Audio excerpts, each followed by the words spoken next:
Okay, we're going to kick off this week talking a little bit about indicator 6.1.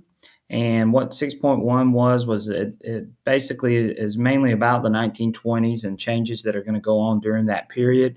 The indicator specifically states explain the impact of the changes in the 1920s on the economy, society, culture, including the expansion of mass production techniques, and the invention of new home appliances, the introduction of the installment plan, the role of transportation in changing urban life, the effect of radio and movies in creating a national mass culture, and the cultural changes exemplified by the Harlem Renaissance. We're going to try to address all of those issues in this very short video. Okay, let's talk a little bit about post World War One America. After World War One, the U.S. is going to enter into a period of economic growth and cultural change. And of course, you know that World War One really sort of triggered an economic boom in the United States. A lot of those countries in Europe had been destroyed. So, you know, the United States, of course, hadn't been touched during the war. So their industrial might is really going to come through during this period. But there were some positive and negative changes that are going to happen. Let's look at a few of those things. First off, let's talk a little bit about electric energy and how it had exploded onto the scene. The negative side of that was that it hurt coal miners during this period. Of course, the ending of the war means that the farmers are going to get hurt because they were producing a lot of food, selling a lot of food overseas, as well as providing food for the soldiers. So farmers are going to be hurt by the ending of the war. And of course, mass production takes off during this period. Workers are going to have it's going to have a negative impact on workers in some cases because they're going to go underpaid for their work because they're producing so much stuff during this period. Ultimately, all of these good things are going to really, in a way, create a gap between the haves and the have-nots, and this is going to, you know, sort of carry on into the 1920s, late 1920s, and of course, we know what happens towards the end of the 1920s. So, just keep that in mind, and that's going to be it for post World War One America. Okay, the next thing we're going to look at is how mass production took off during this period of the 1920s. Of course, the assembly line, which was developed by Henry Ford, of course, Ford with the Ford automobile. His main claim to fame, other than the Model T Ford, was the idea of creating an assembly line which could actually mass produce a bunch of cars. They would move down a line, and each specific worker had a specific job or a specific thing that they had to put on. So this definitely sped up production. But the assembly line was not only used by Henry Ford, but it was used to make a lot of other things, such as radios and refrigerators during this period. And it is going to marginalize the worker, though, because instead of having one thing that you're really, really good at, you're sort of stuck in one specific type of job, and this would hurt the worker. A lot of the workers began to feel a little bit unimportant and almost powerless during this time. Many of the workers that were working in the factories and working on these assembly lines were definitely underpaid. And the labor unions that we have talked about earlier were not really able to protect these workers during this period. Okay, next we're going to look at transportation and culture. Of course, transportation is going to change living patterns for a lot of Americans. People that lived out in the rural areas or in the country were no longer forced to live in isolation. They could travel into the cities. It was easier to go to the cities and socialize. For the farmers, having automobiles meant that they could carry their crops and things to the cities to actually sell. And with the automobile, we're going to see a suburban society start to emerge. So people began to move outside of the cities, but they had easy access because of the automobile. So transportation and culture definitely changed dramatically during the 1920s with the with the mass production of automobiles. Okay, next let's look at consumer culture and how consumer culture is going to play a role during the 1920s and how that's going to change. As people began buying more things, and of course, things being mass produced, things became a little more affordable. But the mass media was really used effectively during this time. The mass media would advertise to get consumers to actually go out and buy their products, and this was done for the very first time during the 1920s. And usually, a lot of the workers who were making a lot of these products, such as the Model T and some other things, um, really couldn't afford some of these things. So this is when we see for the very first time the use of credit, and during this period, it's often referred to as installment plans.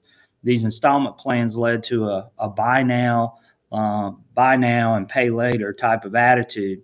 So you began to see a lot of people um, began to do a lot of mass borrowing, which is going to contribute heavily to what would eventually lead to the Great Depression. So, this buy now, pay later attitude is going to eventually get the United States into a lot of problems later on down the road.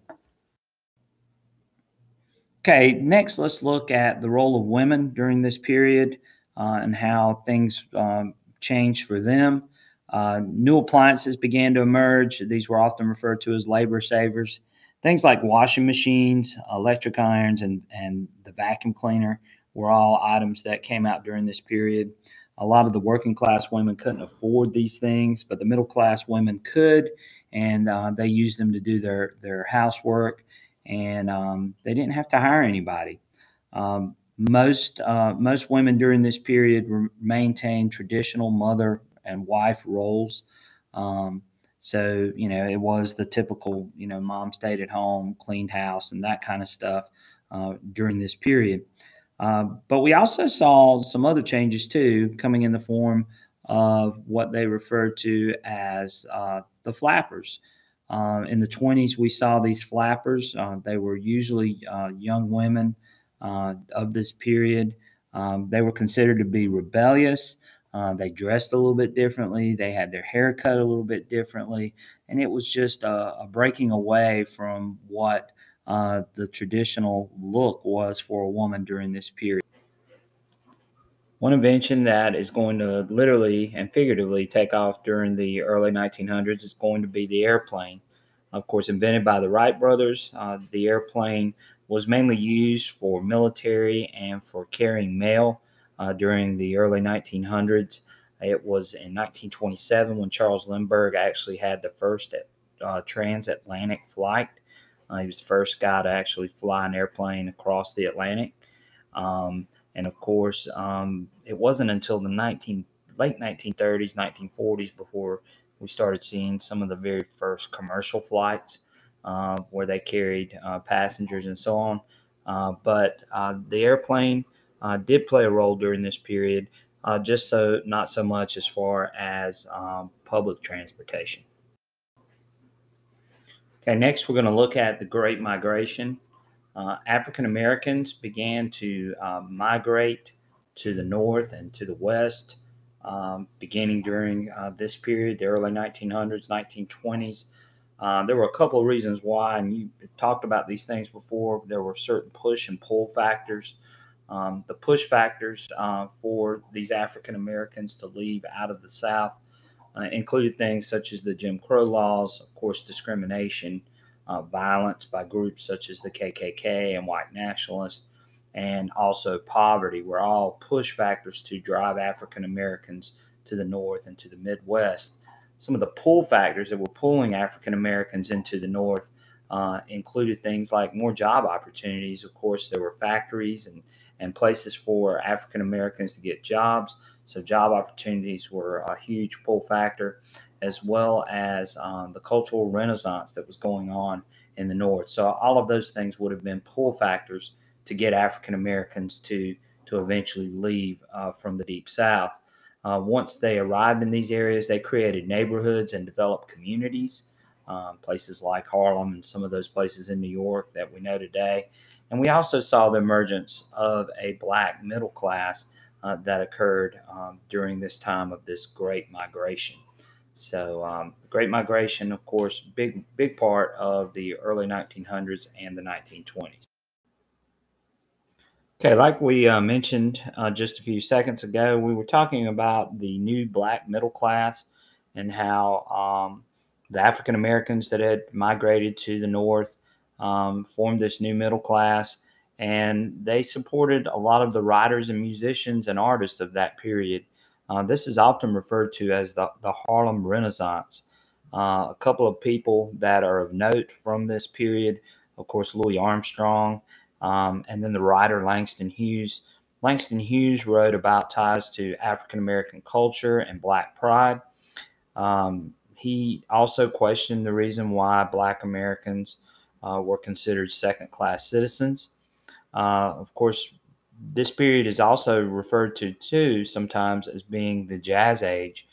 And with the new invention of radio, radio helped spread jazz to not just African American audiences, but also to white audiences. The Harlem Renaissance would help pave the way eventually for what would become the civil rights movement that would occur in the 1960s.